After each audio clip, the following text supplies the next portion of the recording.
ለዘቢባ መልእክት አለኝ። ዘቢባ አንቺ የምወድሽ ጨዋ የምናከብርሽ ሴት ማለት ነው። እዚህ ሚዲያ ላይ መምጣትሽ ቢያሳዝነንም የምትመላለሽበት መንገድ ትክክል አይደለም። ሁለተኛ ደግሞ እንድታስተውይ የምፈልገው ነገር ሌላን ሴት በእድሜዋ ያሸማቀቀ ወንድ ነገ ሌላ ወጣት ሴት ሲያገኝ ወይም ደግሞ ምናልባት ልጅሽ ስታድግ እንዳታገኘው ፍሪ። በእድሜሽ የሚያደንቅሽ ከሆነ በእድሜሽ እንደሚያናንቅሽ እና ሌላ ደግሞ ወጣት ስትመጣ በዛ እንደሚተካሽ ወቂ። በእድሜ የሚያደንቅ ወንድ ፔዶፋይል ነው። ከዚህ በላይ ማለት የሚጠበቅብኝ ሲንግል ማም ከሆንሽ ማለት ነው። በእድሜሽ ከሆነ እያደነቀሽ ያለው የአንቺ ስታረጂበት ወዴት ሊሄድ እንደሚችል ደግሞ ተጠንቀቂ። ይሄ ቪዲዮ ለገነት ንጋቱ ነው። ስለ ሄለን የሰጠችውን ቪዲዮ አይቼ በጣም ስለገረመኝ ነው። በጣም ዊዝ ኦል ዲው ሪስፔክት ነው አሁን ማውራሽ፣ በጣም በክብር ማለት ነው። ለቤተሰብሽም ለባለቤትሽም ባያስተምረኝም መምህር የተከበረ ትልቅ ሰው ነው። ግን አሁን ሄለንን ልትመክሪያት የወጣሽበት መንገድ ከአንቺ መምጣቱ ስለገረመኝ ነው። ትዳር ይዟል። አሁን ኢሱን አትናገሪው። አሁን ልጆች ወልደዋል።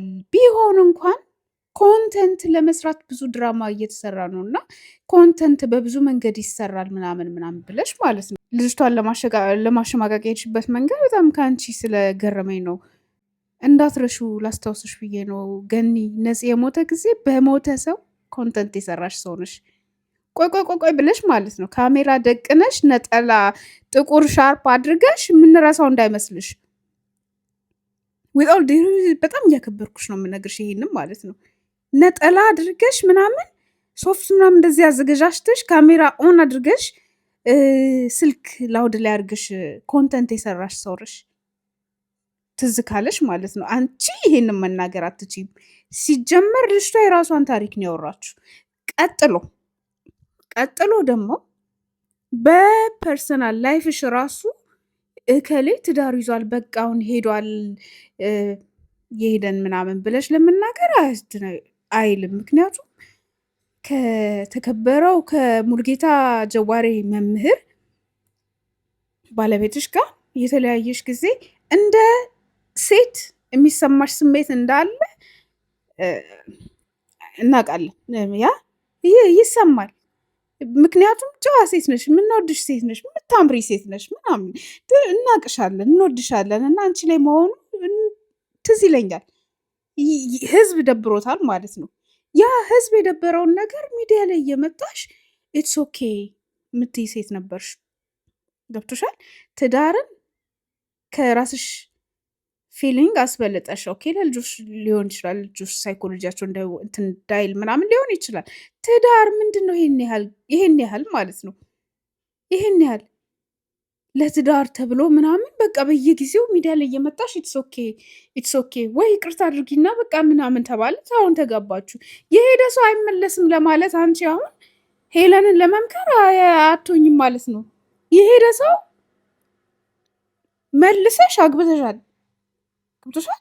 በቃ ሄለንን ላሽቤ በቃ አሁን ወልዷል ምናምን ለማለት ከአንቺ አይጠበቅም። ምክንያቱም ባለቤትሽ ሄዶ አገር ሰምቶት በቃ ምናምን አይሆንም ብለሽ ብዙ ታግለሽ መልሰሽ ተጋብታችኋል። ምክንያቱም የወለደ ሰው እንትን አይልም። ግዴታ ሴቶች መውለድ አለባቸው። የራሷን ታሪክ ነው። ህመሟን ትታመም ባይዘው ማለት ነው። ሄለን አሁን በፐብሊክ ላይ እያደረገች ያለችው ሂል እያደረገች ነው። የብዙ ሴቶች ታሪክ ነው የሄለን ታሪክ። ወንዶች እንደፈለጉ እንደዚህ የሚረግጡበት በትዳር ስም ደግሞ በቃ ዝም በይ አንቺኛዋ ዝም በይ አንቺኛዋ ቀጥይ ምናምን ይባልበት ወንዱ የማይጠየቅበት ማህበረሰብ እንደ ትልቅ ደግሞ ሚዲያ ላይ እንዳለ ሰው ደግሞ በራስሽ እንኳን ያለውን ነገር ዲፌንድ ለማድረግ ህመምሽን ታመሹ አላየንም። ስታለባብሺ ነው የምናቅሽ። ስታለባብሺ ልክ እንደሆነ ማለት ነው የእሱን ጥፋት እንዳጠፋ የሚታይ ነገር ነው አይደለ? እንዴት እንደዛ ትላለች? እንዴት እንደዚህ ሚዲያ ላይ ትቀርባለች? ያልን ስንገረም ኖርም ማለት ነው ውሸት እንደሆነ ያ ነገር አያምም የሚለውን ነገር ልታሳምኝን ማለት ነው። ለሴቶች አሁን እያዩ ለሚያድጉ ሴቶች ምንድን ነው እያስተማርሽ የመጣሹ? አንቺ አሁን ማለት ነው ወንዶች እንደፈለጉ ሲሄዱ ይሄዱ፣ ሲመለሱ ይመለሱ። ባይመለሱ ራሱ ሚዲያ ላይ እየቀረባችሁ አው ልክ ነው በቃ ወንድ ልክ ነው የሚለውን ነገር ስትሰብኪ የኖርሽ ሴት አንዲት ሴት ትክክለኛ ታሪኳን መታ ስታወራ በቃ ትዳር እዛ ጋር ተይዟልና ምናምን ምናምን ለምን አይወራም? ይወራ ታሪኳ ነው። ለምንድን ነው የሚደባበቀው? የተደፈረም እኮ እንደዚህ ነው የሚደባበቀው ማለት ነው። የተደፈረች ሴት በቃ በቃ ይለባበስን እንደሚያግባትና ምናምን ማህበረሰባችን እንደዚህ ነው ወንዶችን መረን የሚያስለቀቀው ማለት ነው። ደግሞ ከትልልቅ ሰዎች ሲመጣ ይሄ ማደፋፈን ምናምን ብልግና፣ የወንዶች ብልግና ወጥቶ ሲናገር እንደ ግንባር ቀደም እንደ ሚዲያ ላይ እንዳለ ሰው ደግሞ መቶ ሴት ሆነች ደግሞ እንደዚህ ስታድፋፍኝ ልክ በቃ ዘቢባም ይሰማናል እኮ ዘቢባም ይሰማት ይሆናል። ግን እውነታውን አውቃ ነዋ ስታገባ፣ እውነታውን አውቃ መሆን ያለበት። እሷም መታ ሚዲያ ላይ የሌለን ታሪክ ለምን ታወራልናለች? ለምን የውሸት የተለባበሰ ይሄ ቲያትር እንደውም እየሰሩብን ያሉት እኮ እነሱ ናቸው። ምናልባት ዘቢባ አላወቀች ሊሆን ይችላል። ይሄንን ስትሰማ በቃው ሌላ ልህ ምናምን ይሄ ፒሪሪም ማለት አሽሙር ምናምን አያስፈልግም። ስላገባች ብቻ ትክክል ነሽ ማለት አይደለም። ስላገባ ብቻ ንጹህ ነው ማለት አይደለም።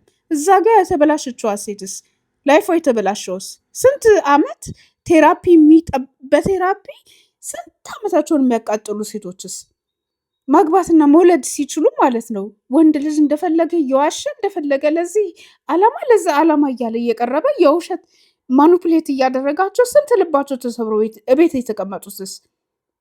ጀግና ናት ሄለን በዚህ ጉዳይ ቬሎን አድርጋ እንደዚህ በቃ እንደዚህ የሚሰራውን ስራ ሴቶች አፍ አውጥተን መናገር አለብን። ለምንድን ነው የምትሸማቀቀው?